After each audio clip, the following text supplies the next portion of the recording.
there seems to be something pretty fishy about this whole Johnny Majors thing. Because I thought we were done with this.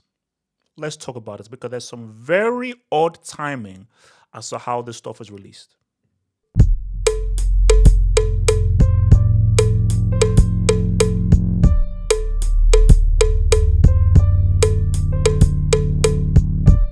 Now, Dr. Umar won't approve. So, Jonathan Majors, I don't think Dr. Umar will approve. Snowboarding, hopping, white girl, blah, blah, blah. But, so, timing. This is what I find so odd about everything because I'm just trying to piece things together. So, this week, Jonathan Majors has a film coming out, which is Magazine Dreams, which people say he gives like an amazing performance in. And this film was supposed to come out last year, but it didn't come out last year due to the whole issue that he had with his ex-girlfriend. So they pushed it up until this week. So the people thought, okay, he served his time, got the misdemeanor charge. That's now all done. He's moved on. He's with Megan Good now.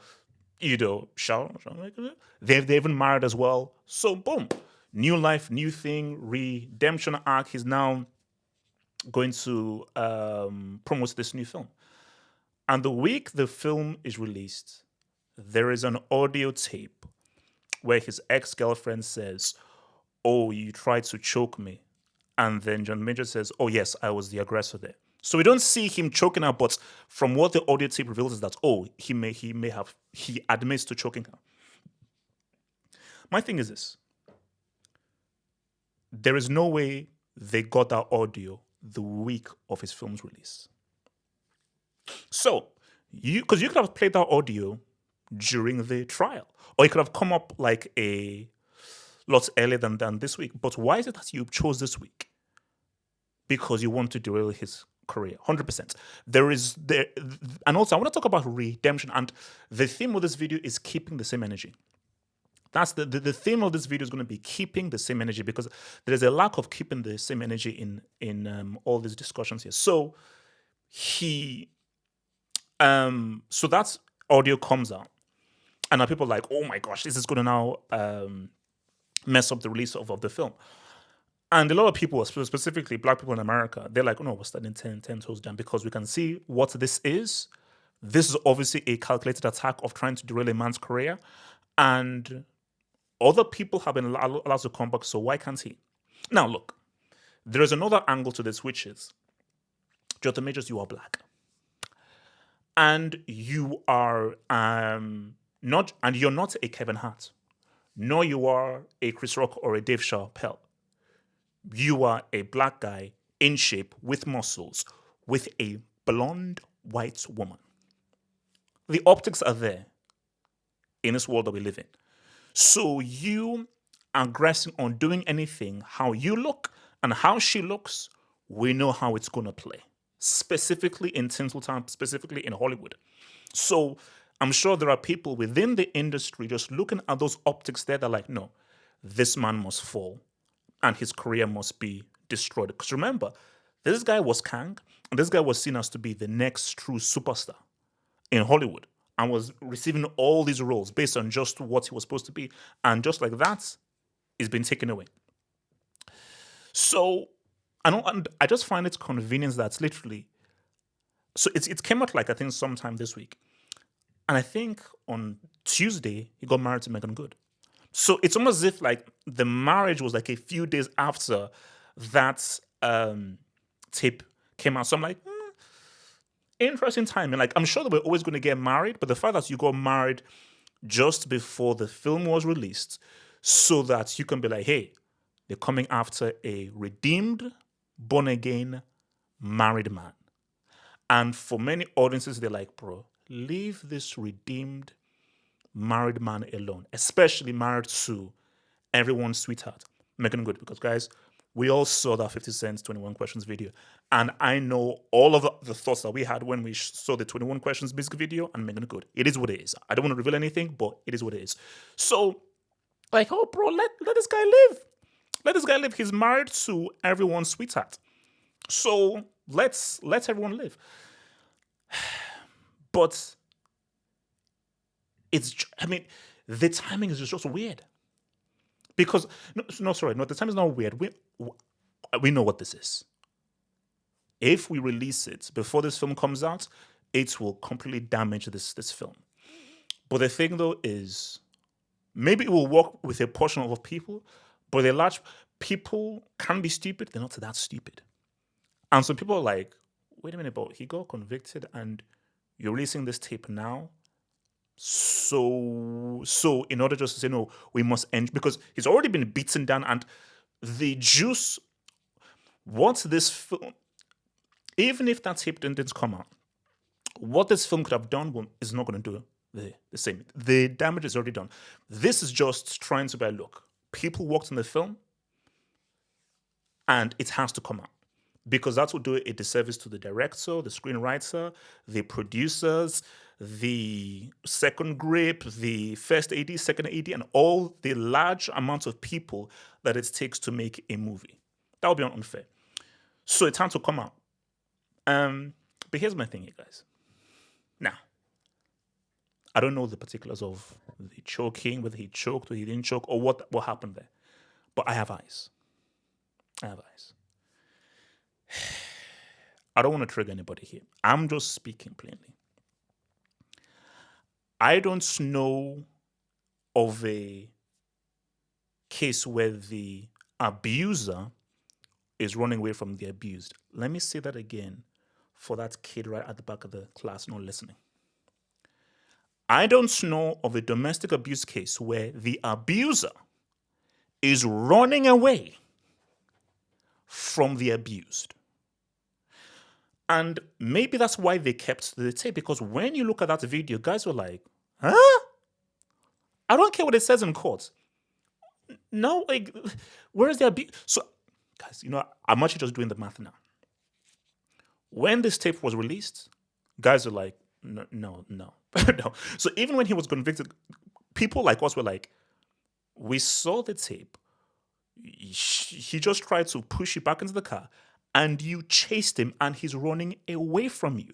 So the so-called evil, demonic, big black man, big beast guy that you say is this devil demon is running away.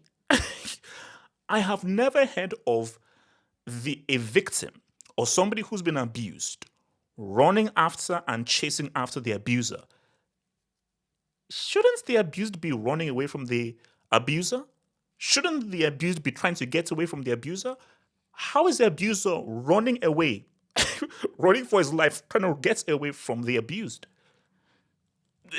It's strange. So I think that they saw the public's perception like, oh, let's keep hold of this tape. And they think that the public is with him. Let's release the tape now, and then it's going to bring the public away from him and back to our side. But the issue with that, though, is people are like, but the timing is so messed up. And here is where it brings everything in. And this is the theme of this whole video. Keep the same energy. Shout out to my guy there, Josh Brolin. I love Josh Brolin. I actually remember his dad, James Brolin, because that was like my mom's films that she used to watch, and so my mom used to be a fan of James Brolin and everything, as many women were. So James Brolin, old school dude, that's his father. And so Josh Brolin, his son, Goonies, everything, and obviously Thanos. So that's Dan Lane. So they used to be married, and then they divorced. But he had a domestic abuse case. Domestic abuse, where Dan Lane called the police due to a case of domestic abuse, where, of course, Josh Brolin was the abuser. Now, I'm not sure there's any footage of Dan Lane running after Josh Brolin. If there is, show me any footage of Dan Lane running after Josh Brolin. And, Josh Brolin actually said several years later in an interview that, hey, I did what I did. I'm not going to hide from it. I messed up, and I've now moved on. He went on to do Sicario, No Country for Old Men, and he was Thanos, one of the biggest cinematic villains of all time, and involved in one of the biggest movie franchises and biggest movies of all time. So, if he is allowed to come back from what he did, why can't Jonathan Majors? I just want to keep the same energy. So if you're going to crucify Jonathan Majors and he can't come back, mess his career up, do the same for Josh Brolin. So why wasn't the domestic abuse case brought up when he was promoting The Avengers, when he was promoting No Country for Old Men, and when he was promoting Sicario? Why not? So during the whole Avengers press screening, why didn't they say, but remember, he is a domestic abuser and he domestically abused Dan Lane? So if you're doing that for Jonathan Majors, why wasn't it done for Josh Brolin? Tinseltown, let's talk about Hollywood. Roman Polanski. Do you realize that if Roman Polanski sets foot in America, he will be arrested? Roman Polanski cannot come to America. If Roman Polanski puts one toenail on US soil, he goes to jail. Because there's an open case out of him. Because he was pretty much done for having a sexual involvement with an underage girl. I think back in the 70s, I believe. So he's been hiding away, I believe, in Switzerland. This man won an Oscar for The Pianist.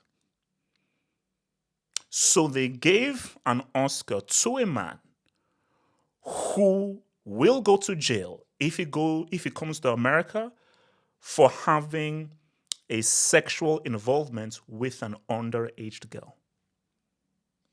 So if you can give an Oscar to Roman Polanski, who, in my opinion, that is the worst thing you can do. I don't care what Jonathan Majors did to his ex-wife. I don't care what Josh Brolin did to Dan Lane.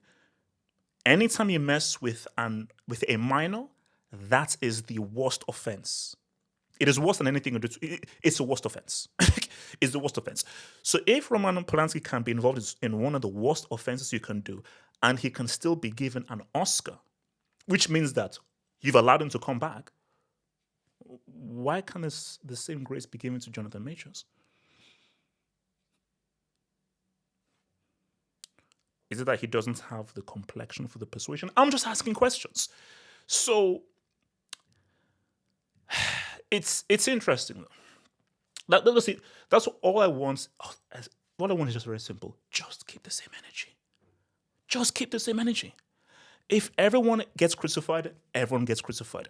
If everyone is allowed to be redeemed, everyone is allowed to be redeemed. We can't pick and choose. If Josh Brolin can come back,